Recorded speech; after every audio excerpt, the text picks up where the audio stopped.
Okay, let's talk about detoxing, cleanses, and fasting for a little bit today. These are some things that you'll hear frequently when it comes to health and wellness, and just wanted to give you a couple guidelines and some options and things to think about with that. First of all, it's kind of interesting. I've heard urban legends over the years of like they said when they did Elvis's and John Wayne's autopsy, they had so much undigested food in their body and stuff, and so people hear things like that and think, oh, I want to get cleaned out. First of all, just to address the obvious, the best cleanse you can do for your body is to avoid bad stuff in the first place. So you can avoid alcohol, avoid drugs, any sort of pollutants and things like that. It'll just make it that much easier for your body not to have to fight to get rid of those sort of things. So healthy living is a huge benefit that your body doesn't have to work so hard to try and detox and get rid of those toxins in your body. Um, I'm sure you've seen the law enforcement years ago did a campaign where it was called Faces of Meth, where they would take pictures of meth addicts every time they got arrested on their mugshot. So like sometimes they'd be like 6 months apart or a year apart. And it was amazing. They would look like they aged 10 years over 2 or 3 years just because of the hard living they were up to and the stuff they were putting in their bodies. So um, that again, so it's obviously you're not doing meth, but avoid anything that's not healthy for you, and it'll be that much easier for your body to cleanse itself.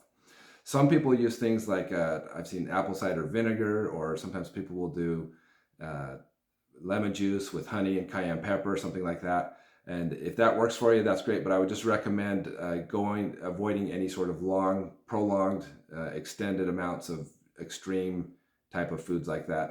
It's not good for you in the long run. So just be careful if you do stuff like that. If you feel the benefits from it and you understand it, that's great. But it's best to be a little more cautious than going with some extremes, especially the ones that are like celebrity detox things they're promoting when it's related to weight loss. And if that's the reason you're doing it, that's not the way to do it. Um, Fasting, though, is something that most people can do. There's different types of fasting, and so I just want to talk a little bit about that. Some people may have a medical condition that keeps them from being able to fast, but still there's quite a bit of flexibility with that. So a traditional strict fast, people would say, is going a day without food and water.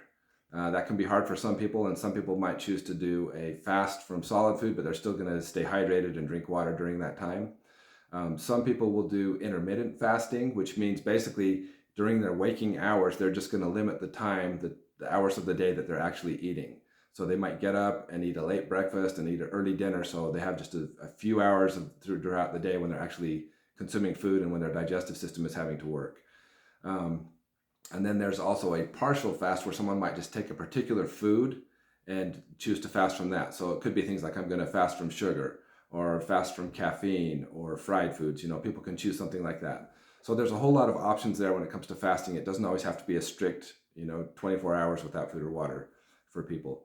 But there definitely are some benefits for doing that. And then it's not just physical, but spiritually. I'm sure as you've learned, a lot of people fast for enlightenment or to feel their spirit more and focus less on their body. But there's definitely some physical benefits to fasting also. One I've found for me is with inflammation. If I'm fasting, I never have inflamed joints. Like if I have go to a party and have like root beer and pizza or have Chinese food or something like that, the next day I wake up, my hands are all swollen and tight, and I'm retaining water and inflammation, and that's no fun. So that's one of the benefits of fasting. You don't deal with inflammation like that. Also, when you're in a fasted state, your body can release growth hormone and actually kind of detox itself easier in that situation. It can help with your metabolism. A side benefit can be weight loss, although I wouldn't fast for the purpose of weight loss, but that's one of the side effects. And then also some people report their complexion improves and they have better clarity. That is after the first 6 to 8 hours when they're grumpy and angry. But after they get past that point, it seems people can seem to think more clearly afterwards. So lots of different benefits for fasting. But just know your body is always always doing a detox and always doing a cleanse. It's the way it was built. Our skin is the first line of defense, our integumentary system, our respiratory system, our circulatory system, the blood, our kidneys, liver, everything's working to protect ourselves and to get rid of any toxins or any dangerous foreign elements that we come across, like in our immune system. So just keep that in mind that Your body's already detoxing. You don't need to do anything extreme. And the best way to detox is just to healthy living. So the more healthy habits you can get over time, it's going to be easier for your body to do so. So anyway, I would challenge you in the future, if you decide to fast and if you're able to, that you pick a time and give it a shot at somewhere on that level of that, wherever you're able to or you want to. Work on fasting and see if you can see some of those benefits in your life of fasting in a way to keep your body clean from all the stresses we put on it and all the things we put inside it. So anyway, that's something just to keep in mind for next time you decide to fast.